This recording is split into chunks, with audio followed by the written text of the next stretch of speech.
കലവും ഓരോ കരങ്ങളിലേക്ക്. പൊട്ടലോ വിള്ളലോ ഇല്ലെന്ന് ഉറപ്പുവരുത്തി കലങ്ങൾ വാങ്ങി അകലുന്നവർ.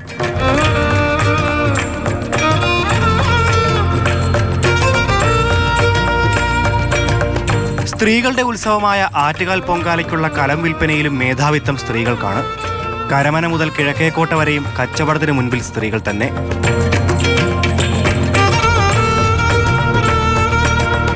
ഭയങ്കര വിശ്വാസമാണ്. എന്നുവെച്ചാൽ അത്രയും ഞാൻ കഷ്ടപ്പെട്ട് കഴിഞ്ഞതാണ്. അങ്ങനെ കിട്ടിയതാണ്, ഈ വല്ലതും കിട്ടണതാണ് ഞാൻ കൊണ്ടുവന്ന് എൻ്റെ വീടൊക്കെ കഴിഞ്ഞ് പെയ്യത്. ഞാൻ ഇത്രയും വർഷം ഇവിടെ കച്ചവടം ചെയ്തു. അന്ന് കുറേ ചേണ ഇറക്കിയത്, ഇന്ന് ഒരു ലോഡ് ഇറക്കാനുള്ള വിധി വന്നു.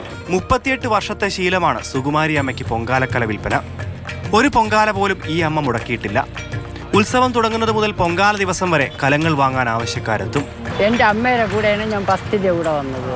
അമ്മയുടെ കൂടെ വന്നതിന് ശേഷം പിന്നെ കല്യാണം കഴിഞ്ഞതിന് ശേഷം, അമ്മ മരിച്ചതിന് ശേഷം പിന്നെ കല്യാണം കഴിഞ്ഞ ശേഷം വീണ്ടും ഇന്ന് വരെ മുടങ്ങിയിട്ടില്ല.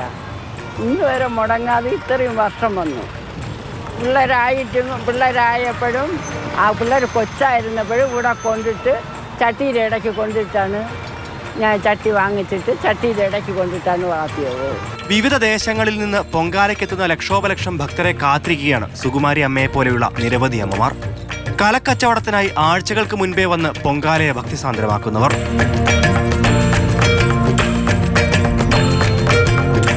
സുകുമാരി അമ്മയെ പോലെ നിരവധി അമ്മമാരാണ് തിരുവനന്തപുരം നഗരവീഥികളിൽ പൊങ്കാലക്കല വിൽപ്പനയുമായി കൂടിയിരിക്കുന്നത്. ഇവരിൽ പലർക്കും സ്വന്തമായി പൊങ്കാലയിടാനുള്ള സാഹചര്യം ഒരുങ്ങാറില്ലെങ്കിലും ലക്ഷോപലക്ഷം ഭക്തർ തങ്ങൾ വിറ്റ കരങ്ങളിൽ പൊങ്കാലയിടുന്ന ആത്മനിർവൃതിയിലാണിവർ. ക്യാമറമാൻ നല്ലേ മുരുകനോടൊപ്പം ഗോകുൽനാഥ്, മാതൃഭൂമി ന്യൂസ്, തിരുവനന്തപുരം.